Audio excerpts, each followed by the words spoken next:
Gardeners Questions number 1 by gardenershq.com. Hi, it's Dino here. Welcome to Gardeners HQ's YouTube Facts number 1. In today's video, I'm going to answer questions about composting, leggy seedlings, bush beans, tomato plants and blight. Question 1. How do I get rid of flies from my compost? It's very common for compost bins to become infected by flies, especially from a single species. This can make going anywhere near the compost heap a very unpleasant experience.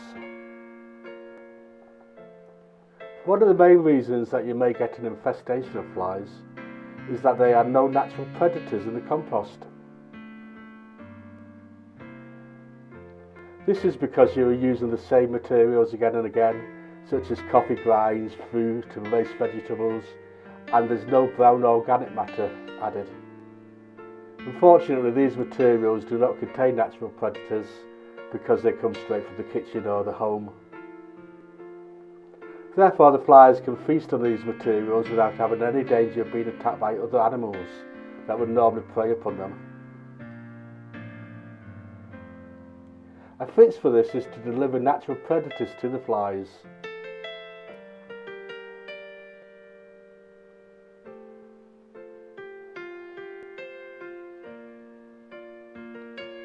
An easy way of this is to pick up a load of leaf matter from the local wood and mix it into your compost. The leaf matter will have lots of organic animals in there that will naturally predate upon the flies or upon their eggs. You can also use soil that is rich in organic matter. Other issues that may be the cause of fly infestations include not getting enough air into the compost, so make sure that the compost bin has plenty of aeration holes. And poor drainage. This can result in a soggy compost, and it's very smelly too, an ammonia smell. So make sure that the holes are large enough that moisture can pass in and out of them. Staying on the subject of the composting, you may have problems with mice. To stop these coming to the bin, make sure that you cover any food that has been put in the bin with a layer of brown material. Question number 2. I grow plants in my windowsill and I'm having issues with leggy seedlings. Do you have any advice? There are quite a few reasons why you get leggy seedlings. One of the main ones is excessive nitrate levels. But in this case, as you've grown it in windowsill, it is most likely that it's due to poor lighting.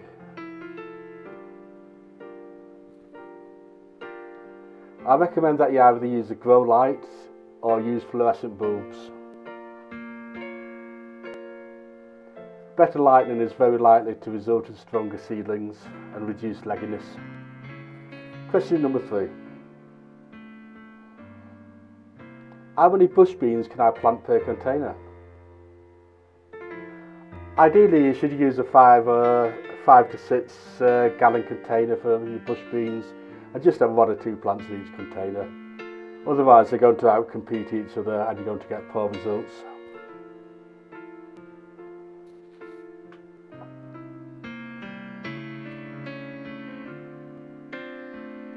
Question number 4. What is causing my tomato plant leaves to curl upwards? Many tomato varieties have leaves that naturally curl upwards, so it may not be a problem. That said, if you feel that your tomato plants that you're growing should have normal leaves, then it may be due to heat stress or poor watering. Ideally, water your tomatoes once the soil has dried out. Question 5. I've grown herbs and vegetables in my garden, and I'm finding that my parsley and tomato seedlings are leggy. This is making them very difficult to transplant outdoors. I've thought about burying the stems of the tomatoes in the soil so that they have much better support. Can I do the same with the parsley seedlings? Yeah. As mentioned before, when I was talking about plants that you grow in the windowsill, this is probably due to a lack of light or incorrect nitrate levels. In the future, I suggest that you grow your plants under a better source of lighting, such as a growth light, especially if it's in the greenhouse. But your question is it okay to bury the stems? And I say, yeah, in most cases, no problem.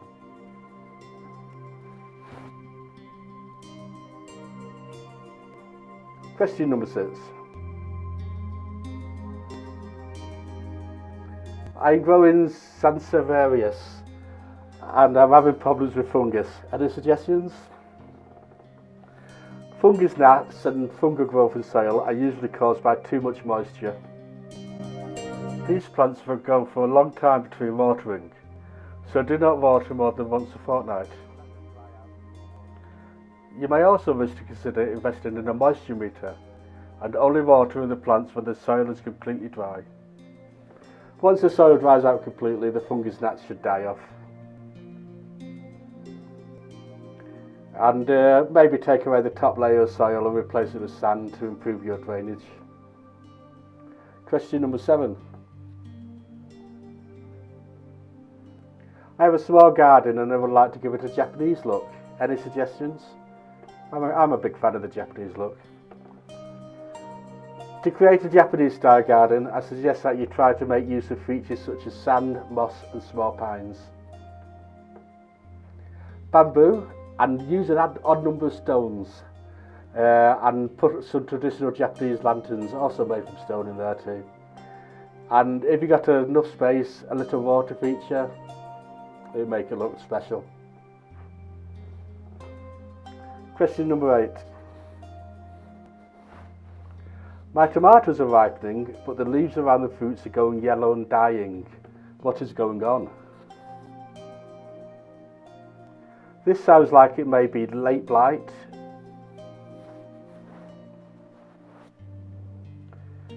But remember, at this time your plants are also going through senescence. This is a process to transfer the nutrients from the leaves to the fruits. Although late blight is likely to reduce your harvest, it is unlikely to totally destroy everything. Late blight is typically a localised issue.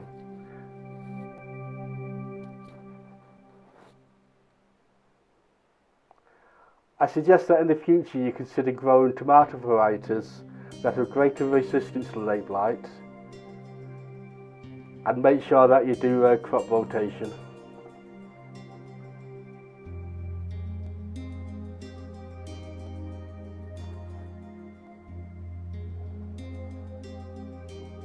If you have blight in the garden, then it is really important not to grow any crops in your garden that are susceptible to it over the winter.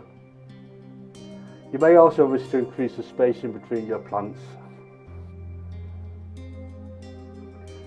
Do not grow tomatoes and potatoes in the same areas that you grew them in the last year. And don't water your plants from above. This will prevent the leaves getting wet and make it more difficult for the blight to spread. In the future, as soon as you see signs of late blight on your plants, then you should pull them up, seal them in a black plastic bag and destroy them.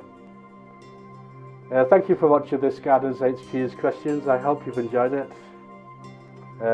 Please comment below if you've got any questions you'd like to feature yourself, as long as they're easy. As ever, I would be happy if you subscribe to my channel.